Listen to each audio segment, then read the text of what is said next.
Prince Bagoula, bonjour. Bonjour madame. Vous êtes un jeune entrepreneur, patron de l'entreprise Tiger Corporation Sarl, basée à Kinshasa. Vous êtes spécialisé en consultance, en comptabilité, audit et en finance. Qu'est-ce que vous faites exactement?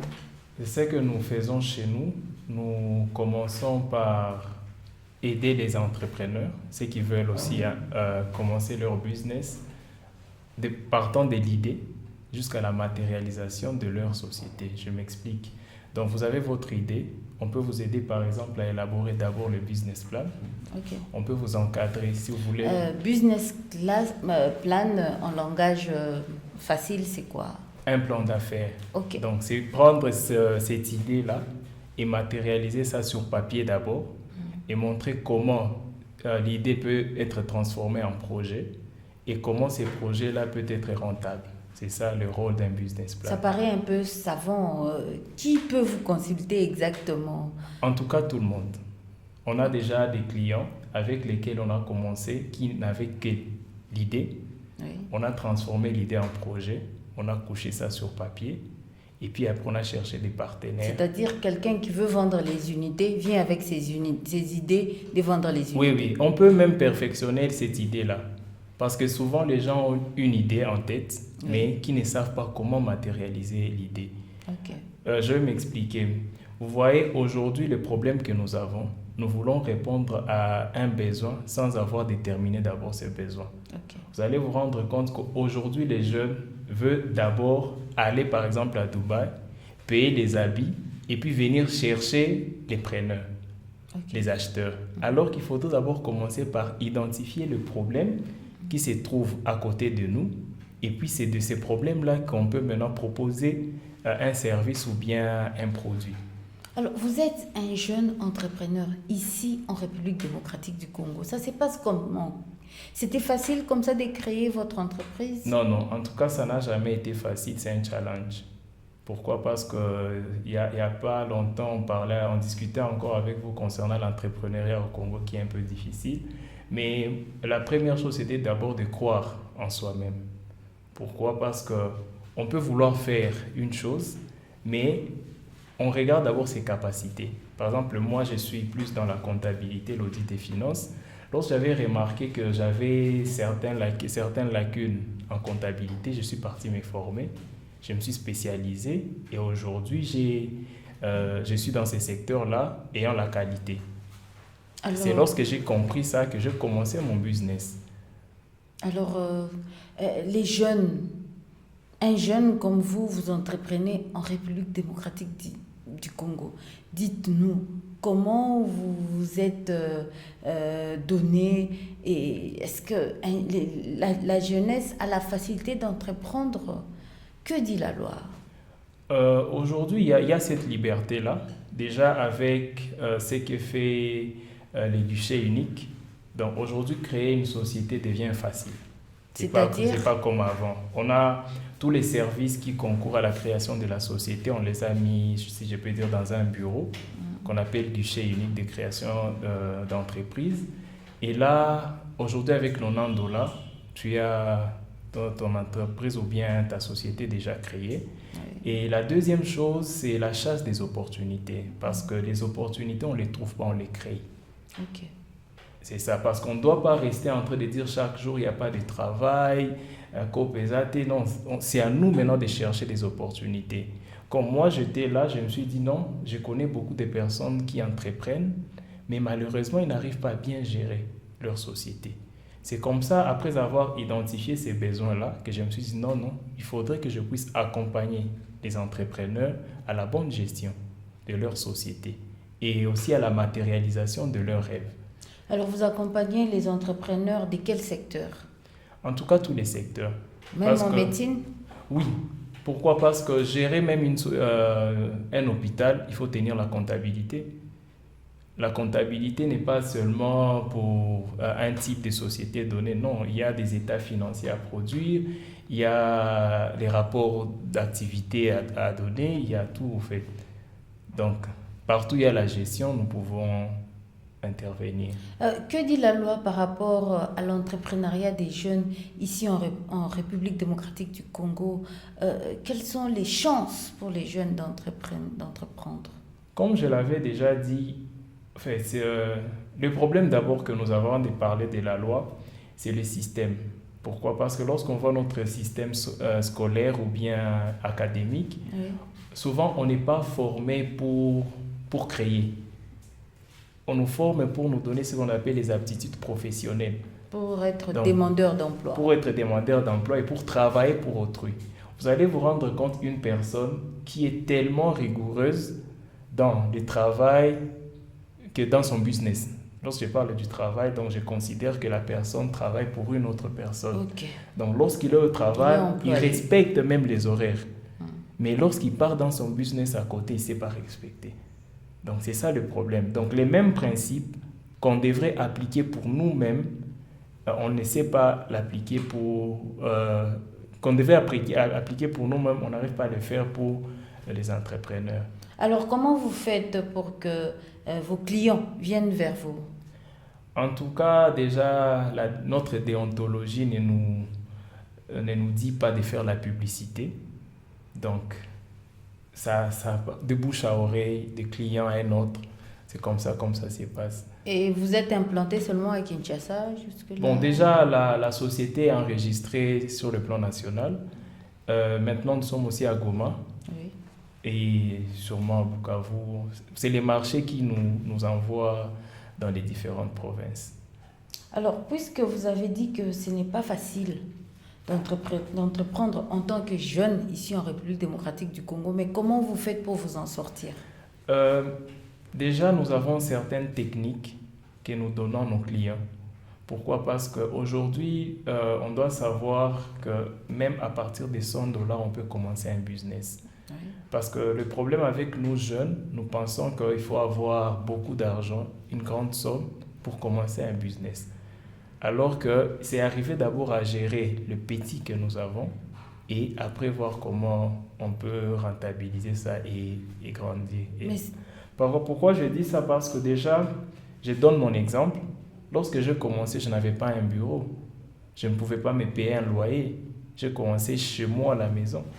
Mais aujourd'hui, j'ai déjà un bureau, j'ai un personnel et je sais supporter tous mes coûts d'exploitation, bien sûr. On parle des taxes.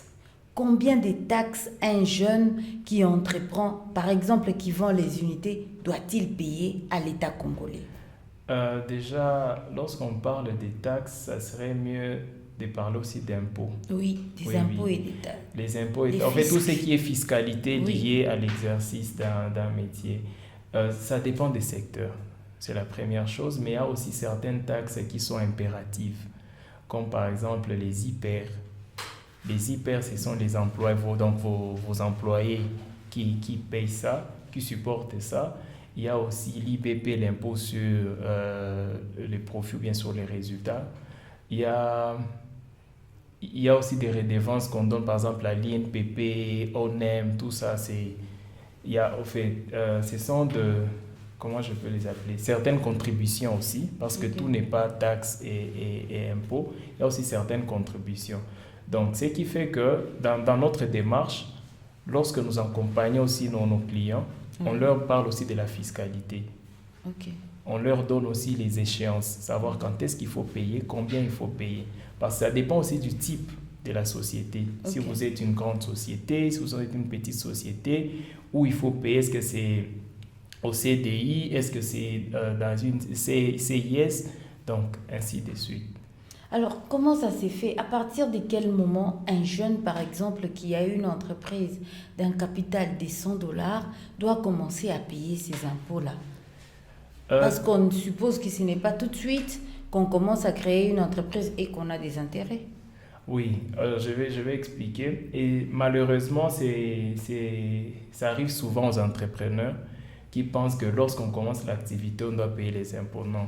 Déjà, avec l'OHADA, parce qu'aujourd'hui, nous travaillons sur base d'OHADA, vous allez vous rendre compte que OHADA nous dit qu'il faut d'abord tourner pendant une année ou bien un exercice et c'est au 31 décembre qu'il faut qu'il faut déclarer, par exemple les impôts. Pour l'IBP, qu'est-ce qui se passe? On déclare les résultats. Ok. Ça peut être soit une perte, soit un bénéfice. Maintenant, qu'est-ce qui se passe? Il y a ce qu'on appelle l'impôt minimum forfaitaire. Ok. Et cet impôt-là est lié à la taille de la société. Ok. Donc, on doit savoir qu'à un certain moment, qu'on réalise un bénéfice ou pas, il y a un impôt minimum forfaitaire à payer. Alors, ça coûte combien de venir vers vous? Pour un entrepreneur d'une petite entreprise de 100 dollars et il vient vous consulter. En tout cas, il y a souvent au début, on le fait gratuitement. Ok. Au début, parce qu'on considère que nous sommes jeunes. C'est la première chose. Donc, nous avons cette vision-là d'entraide d'abord. Mais lorsqu'on voit que l'activité commence à porter ses fruits-là, maintenant on peut taxer. Parce Vous êtes jeune. au début aussi, il n'y a pas assez de travail dans le montage financier, mais avec le temps, c'est le travail qui devient vraiment énorme. Quel est le secteur dans lequel vous pouvez demander aux jeunes d'entreprendre aujourd'hui, par exemple à Bukavu? En tout cas, dans tout secteur. Parce que, au fait, entreprendre aussi, ça part aussi de ce qu'on aime. Je donne l'exemple. On peut être ingénieur de formation et on entreprend dans les secteurs de construction. Parce que les gens pensent aujourd'hui que les personnes qui doivent entreprendre, c'est seulement les personnes qui ont fait l'économie. Non, on peut être actionnaire dans une société sans savoir même la banque c'est quoi. On peut être actionnaire dans une banque alors qu'on est menuisier. Donc, tout le monde peut entreprendre et dans n'importe quel secteur. Il suffit, par exemple, si vous avez votre argent, une personne, par exemple, qui amène son business plan, vous pouvez nous consulter, on va analyser ensemble. Et puis après, on peut dire que non, l'activité est rentable ou pas. Et puis, on se lance. Alors, au cas où une activité n'est pas rentable, qu'est-ce que vous conseillez à vos clients? Si ce n'est pas rentable, soit on peut changer de secteur ou bien on regarde comment rendre ça rentable. Pourquoi? Il y a toujours des techniques. On doit chercher d'abord, on fait d'abord les analyses financières pour savoir c'est à quel niveau qu'on n'a pas su maîtriser notre activité. Est-ce que c'est nos clients? Est-ce que c'est la présentation? Est-ce que c'est le produit? Donc il y a beaucoup de choses à analyser pour savoir le pourquoi si la société n'est pas rentable. Jeune entrepreneur, quel est le conseil que vous pouvez prodiguer aux jeunes, particulièrement de Bukavu et du Sud Kivu en général? En tout cas, pour nos amis jeunes, aujourd'hui, j'ai remarqué qu'on a l'habitude de nous unir on se rassemble autour d'un verre souvent pour consommer, non pas pour produire. C'est ce que moi je vais dire aujourd'hui. Donc, ce qu'on doit faire, c'est prendre le temps de parler plus opportunités. Parce qu'en discutant, je peux détecter une opportunité chez toi que peut-être toi tu ne savais pas. Et je peux même t'encourager. Parce que dans les techniques d'investissement, il y a ce qu'on appelle souvent les questionnements. Donc je peux être là, je dis madame, vous savez que vous êtes bon dans ça. Vous pouvez faire ça facilement. Vous pouvez faire ça facilement. Et cet échange-là te donne aussi le courage et la confiance de monter par exemple un business. Donc si je donne par exemple un projet de 500 dollars, on peut être à 5, on s'est dit ok, si tu as un projet de 500 dollars, facilement on peut mettre de 100 dollars et tu commences ton business. Mais au lieu de se rencontrer autour d'un verre, bouteille de champagne, une soirée 500 dollars qui part, et puis demain encore on va dire non, il n'y a pas de travail. Mais vous ne pensez pas que c'est à ce niveau-là que se trouve le problème? Les Congolais, il semble que les Congolais ont difficile à se mettre ensemble autour d'une question d'intérêt général, d'une entreprise. Oui, raison pour laquelle je crois aujourd'hui on vient d'avoir cette émission avec vous, c'est pour aussi conscientiser les jeunes. Peut-être ne pas faire comme moi, mais faire comme les autres. Savoir s'unir pour un gain commun, c'est très important. Il se pose un problème Parce de que, confiance. non. Vous savez pourquoi souvent il y a des problèmes de confiance? C'est parce qu'on ne fait pas des choses dans les normes. Donc, il faudrait qu'on puisse, comment je peux dire, quitter la phase de COP, comme on a l'habitude de dire, on a COP à une société. Je donne l'exemple. On s'est dit, non, on a une idée, on va commencer à vendre 2 bouteilles d'eau. Mais ok, vous avez combien? 50, 50, 50, sans même formaliser. L'argent là que vous avez, vous pouvez mettre ensemble, on constitue un statut qu'on va légaliser. On crée une société. Comme ça, on sait tous qu'on est sécurisé. Et lorsqu'il y a abus de confiance, par exemple, il y a la justice qui va faire son travail. La justice. Oui. Pourquoi je dis ça? C'est parce qu'aujourd'hui, on fait des choses sans se sécuriser. Ce qui fait que, bon, je sais que lui, c'est mon ami. En fait, on prend cette relation-là amicale au lieu de prendre une relation purement professionnelle. Et je pense que c'est ça le problème. Si on arrive d'abord à formaliser, faire des choses dans les normes, on peut bien travailler. Ok, apprenons à faire les choses d'une manière formelle. Je rappelle ici que c'était Prince Bagoula qui est chef d'entreprise Tiger Corporation. Ça, c'est en anglais. Oui, oui. Pourquoi en anglais? Bon, c'est la langue qui est aujourd'hui presque internationale. La radio Sven vous remercie. Merci beaucoup.